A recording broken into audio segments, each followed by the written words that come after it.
You are listening to Recovery Queen Melissa Presents Tales from the Trap. I am your host, Melissa McMillan.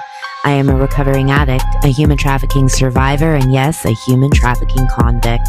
I spent 20 years in active addiction, experiencing things most couldn't imagine. This podcast is where we tell the truth about the streets, about the system, about survival, recovery, trauma, and the people who never made it out. These stories are raw, real, and sometimes they're hard to hear, but you know what? They matter. This is Tales from the Trap.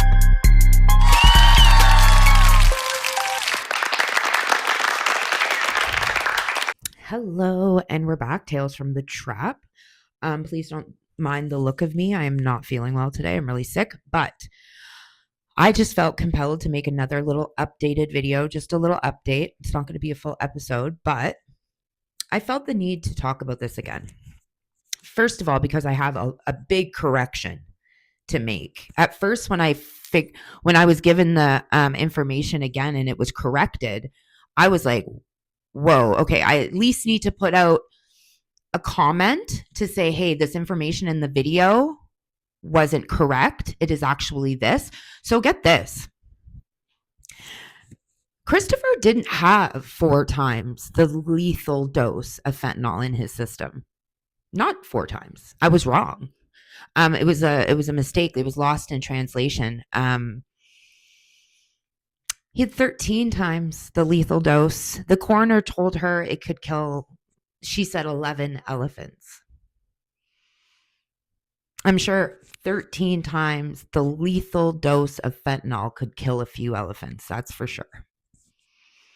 Christopher had 13 times the lethal dose, and the police will not classify it as even suspicious. That boggles my mind. They classify it as a sudden death. We got an update. We got a statement from the police because, sorry, I'm going to butcher her last name. I got to go in my messages so I can sound it out. Laura Stradiotto. So, Laura is a journalist at the Sudbury Star, and back in September, she interviewed me and put my story in the Sudbury Star. It was an amazing story, and it was a beautiful picture. She's amazing. This woman is amazing. Anyways, Laura, after she's seen everything online about Chris, she reached out to Christine, and she did a full article in the Sudbury Star about Christopher, which is amazing. Because all we're trying to do is just put a little bit of pressure that people in the community are aware of this, we'll say trend, because it's a trend, and I will die on that hill. The amount of suspicious deaths, just in my time alone, like drug-related suspicious deaths where my friends being found dead in a ditch or dead in a motel, and parents are having to put up billboards. Can I get information for the murder of my daughter? And the police aren't even classifying it as suspicious. Ashley Shelbear's parents have been fighting for 15 years.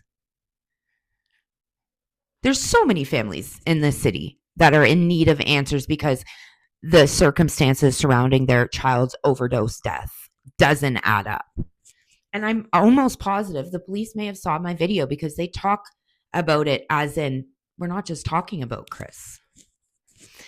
I'll get to that, but they made a comment. They made a statement, which is great. I'm so happy. The detective reached out to Christine because he had seen everything that's being posted. Amazing. Good. She should have constant contact with this family and Kayla's dad. Both these families. Just saying. So I'm going to read you this article. I'm so happy it was done. It's so well written. But you'll understand once I get to the police statement. Okay, so did a hot shot, an intentionally deadly mix of fentanyl kill Christopher Neville? His family thinks so, as they press Greater Sudbury Police to keep the case open as a possible murder. Whoever said that time heals all wounds has never met a grief-stricken mother seeking justice. I've met far too many grief-stricken mothers in the search for justice in my hometown. Let's be real. Okay? Let's be honest. How many more articles like this have to be written? Sorry, I got cut off there. So what I was saying was time heals all things, right? Because eventually the media and the community and everybody except the families stop paying attention and stop talking about it. For years, people talked about, if you Google Stephanie Cummings' name right now, there are so many stories and posts and about her. But we're talking 15 years later. Nobody talks about it today. Nobody's fighting for justice. Her family still doesn't have answers. And then the police just get to say, oh, it's an open case, but to do no active investigating. I don't know. I find it hard. I wish we would be honest. I wish we would. Because Christopher is just one name on a list of so many deaths that aren't even looked at. People dying in trap houses and their bodies being in full rigor mortis by the time the police are called. Those cases need to be looked at farther, and not just whenever the family gives you information, you add it to the investigation. You should be actively investigating. I'm not understanding. I think the comment that they made in the Sudbury Star is a cop-out, but at least they're listening. I will go on. Sorry, I get passionate about this, but I've lost a lot of friends over the years. And it's frustrating. It's frustrating to hear that your friend died and they left his body and robbed and like nobody's held accountable for anything. And I'm not saying all these people were intentionally overdosed, but robbing a dead body has to be a crime, no? Like, I'm sorry. I'm sorry. Not Narcaning someone, not calling 911, letting someone die so you can rob them of their dope. Do you know how many times I've heard that story? That just happened to my friend a couple of years ago. They didn't Narcan him so he would die. Then they robbed him of all his dope and money and jewelry and then called 911. That is a crime. That happens all the time. There is a law that protects people, the Good Samaritan law. You will not get in trouble by even if you have drugs in the house, you call 911 and you Narcan. Like, anyways, I'll go on. Okay. More than 3 years after her son's death, Christine Neville is still searching for answers. Christopher Neville was 34 when, on March 23, 2022, he was found non-responsive in a South End housing complex. It was Rumball Terrace. For years, he struggled with addiction, but within the last few months, his mother said that he was making strides to stay sober for his family, including his daughter. Just 2 weeks before his death, he called her with news that after a slow winter, he had secured a new project as a contractor. He was getting his life back on track, she said. Although she did suspect that he was involved in the illegal drug trade, a crime for which he had previously spent time in jail for. Still, his family finds it difficult to accept his death as an accidental overdose. The fuck? They are convinced that he received a hot shot, a lethal and intentional dose of fentanyl designed to kill him, something they allege happens more often than investigated among population, often overlooked because of pre-existing substance misuse. Right? So because the person is an addict, even if they have 13 times the lethal dose of fent in their system, you won't even classify it as a suspicious death? You don't think it's suspicious that a seasoned opiate user overdosed on 13 times. Nobody else died in that house. It wasn't just a bad batch.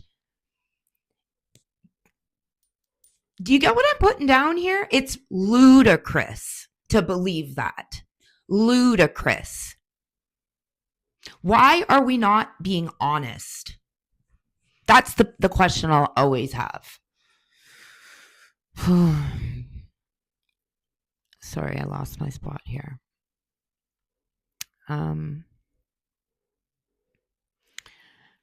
Over the years, and again, most recently, the mother has taken to social media asking for witnesses to come forward and anyone with information to contact the police. This could take 20 years, but I'm not giving up, said Christine in an interview, accompanied by her daughter, Gail. I want him to rest, and until we have justice, he won't. He would not do this. He would not do this to his daughter. The Greater Sudbury Police say they are investigating it, but have not classified it as a homicide or even as a suspicious death. No, they're treating it as a sudden death. So suddenly he decided to take 13 times the lethal dose of fentanyl, just suddenly, just on a whim. Okay. The case remains open, and officials say all tips and information received will be thoroughly investigated. What makes it difficult for the Neville family to accept are the results from the toxicology report. Toxicology testing in Christopher's post-mortem examination revealed a fatal level of fentanyl, along with smaller amounts of methamphetamine and cocaine.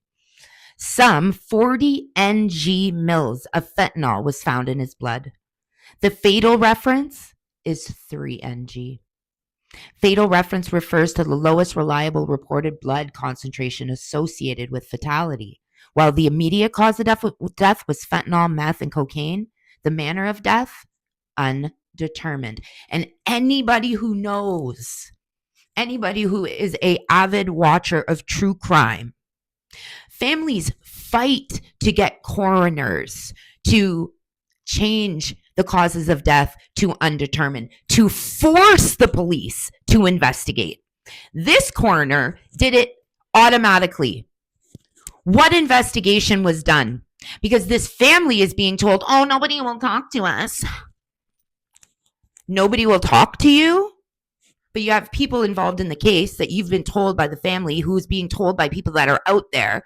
You know they're incarcerated and you don't go try to press them. Okay, cool. Awesome.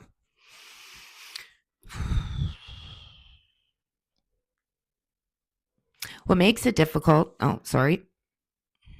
In addition to these results, Christine says she has received messages through social media from people who suspect their loved ones also received an intentional fatal dose of fentanyl or hot shots. But these cases are not investigated. Christine said she knew her son was in active addiction and no amount of pleading on her part would change that. This is until May 2021 when Christopher overdosed while incarcerated. The doctors told him if he OD'd again, they couldn't save him. It was too much for his heart. He'd been through a lot. He went to the hole to clean himself up. He said, Mom, I don't want to die. I have a family. I can't do this to you guys anymore. Once he was released from jail in June of 2021, Christopher's demeanor changed.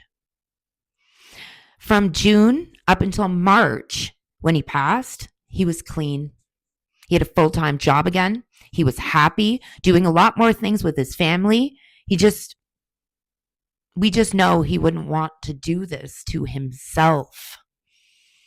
His sister Gail said that the apartment unit that he was found in. Wait, let me stop there. Okay, so Christopher had been clean, right? He had been doing well. He had just gotten a call that he was going to go back to work.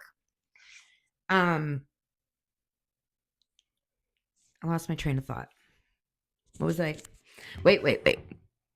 Because this was important. Okay, yes. So Christopher overdoses while incarcerated. The doctor in the jail tells him, or the hospital tells him, we did the paddles to your heart and it has weakened your heart. And if you overdose again, you're not going to make it. So Christopher knew his life was in jeopardy. He knew that potentially fentanyl could kill him like that. And they wouldn't be able to get him back. So why? Tell me why would he do, like, why? Make that make sense. It doesn't make sense. It's suspicious and should be classified as such. Common sense. I know it's not that common, but it should be, because this is all just common sense. If a doctor told you, hey, you overdose again, you're going to die, why the hell would you go out and risk that and do 13 times that? We're smarter than this, people. We're smarter than this. The math is not mathing. So once he was released, he was doing better. He had a full-time job. So the apartment unit where he was found in was a place people would go there to do their thing, right? The post-mortem report indicated there was drug paraphernalia all over the apartment, including syringes, foil pieces, and crack pipes. The tenant had previously operated an unofficial safe injection site in there. According to Christine, there were about 7 people in the apartment, none of whom realized Chris had overdosed until it was far too late. But Christine said, I didn't add this in my report, in my video, because I didn't quite understand it. But Christine said that one person who I know and have known for 20 years, the person she said did this, I've known for 20 years, and this does not make sense. Okay? He gave Chris an EpiPen and attempted to resuscitate him. He gave Chris an EpiPen. That's what so-and-so told the police. I gave so you're running an unofficial safe injection site and you're giving people EpiPens instead of Narcan? No naloxone in the house? Makes a lot of sense, right? Sounds like a fucking setup to me. Sounds like a setup to me. Yeah, I'll keep going because it gets even crazier. So he says he gave him, he tried to resuscitate him by the time the paramedics came. According to the postmortem, rigor mortis, which is when they become stiff because they've been gone for so long, was in advanced stages. 7 hours he laid there, gone, before someone raised the alarm. But they robbed him of everything first and gave him an EpiPen instead of naloxone. Make it make sense. Someone also robbed Christopher of his jewelry and a wallet. When asked why she thinks her son... Oh, I just went to the top by accident. When asked why she thinks her son was in such a place, Christine said she knew that her son was on a path to recovery, but he was still probably selling drugs. She assumes he was killed in a dispute over drug territory. Chris has a record. I'm not going to lie, but he's a human being and he deserves justice. He's still a brother, a son, a father, added Gail, his sister. Since his death, Christine said she received private messages over social media indicating her son's death was planned, and for her to push authorities to keep the investigation open. Why do I keep pushing it to the top? Christine and Gail say that within a community struggling with addiction and mental health illnesses comes a sophisticated and competitive illegal drug trade. They say there are other cases just like Christopher's. There are other people in Sudbury with the same story. Is that not a pattern? Common sense. The Greater Sudbury Police said it was aware of recent social media posts circulating related to the case, but would not answer questions specific to Christopher Neville. While we understand the public interest and the profound impact his loss has had on his family and friends and community, We're unable to comment on specific details of the investigation, which remains active and ongoing. Detectives continue to follow up on leads to determine the circumstances surrounding his passing. When's the last time you followed up on a lead? I can tell you something Christine told me yesterday, but I won't jeopardize anything. I found a lot of it hard to swallow, especially this part. When asked how police differentiate between an accidental and a malicious overdose, officials said the following. With respect to the term hotshot, a street term generally referring to a deliberate administration or distribution of a drug mixture intended to cause harm, such cases are complex. They're complex. Yeah, they are. And require thorough evidentiary review to determine intent and criminal responsibility.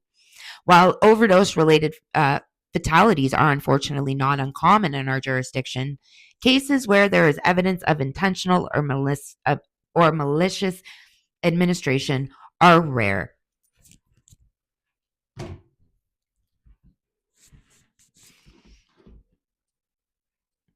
It is a crime what those people did to Chris. It is a crime. You have to actively be looking for evidence. Because when stuff is sent to you and you don't reach out until after you see the story online and you reach out, I don't want to go into it, but I'll just keep going.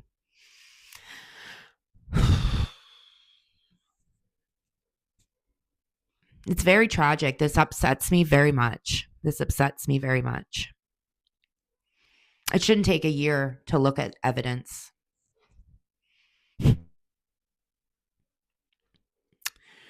The cases are thoroughly investigated. Thoroughly investigated by who? By who? By who? Who's investigating this? The families?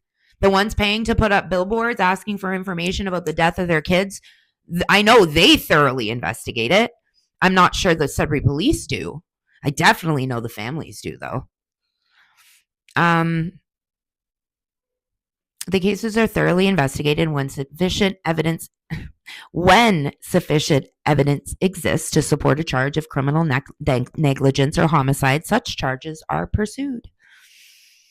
How long did it I hate to do this, but every time I think about the police's capabilities, I think of Renee Sweeney and the 30 years it took.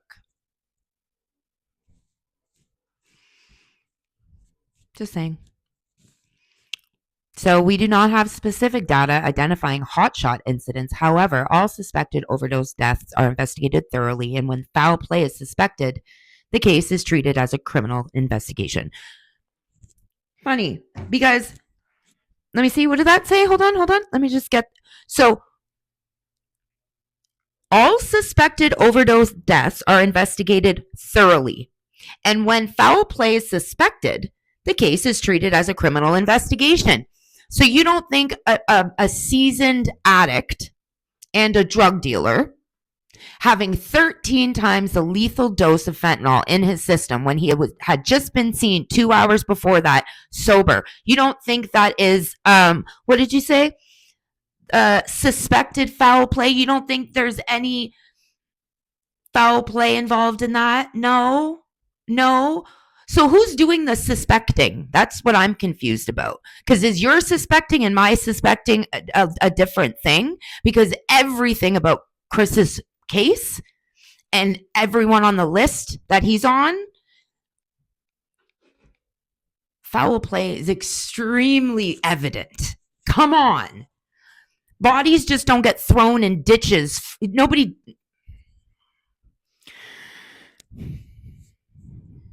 Trying to be professional here. Okay, I'm just going to keep going. More specifically, if a hot shot was administered and or given with the intention to cause death, it would be considered murder. Funny, because this case isn't even considered suspicious.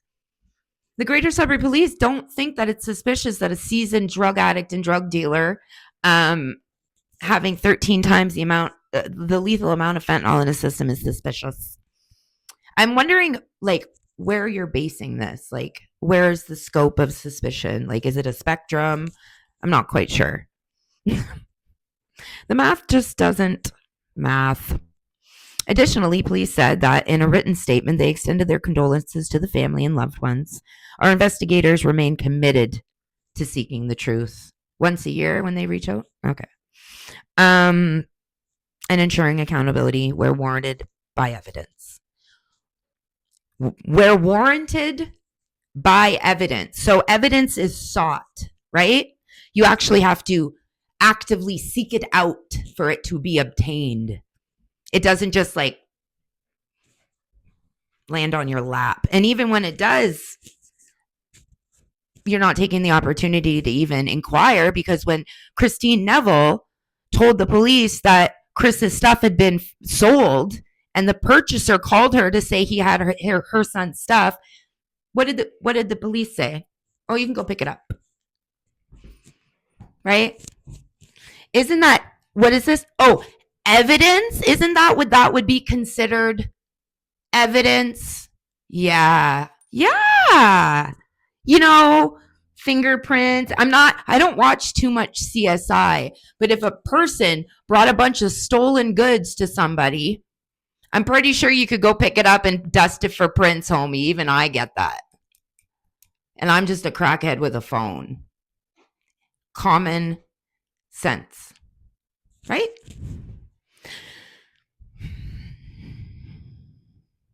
So that's it. I hate to be patronizing and sarcastic, but I find it laughable.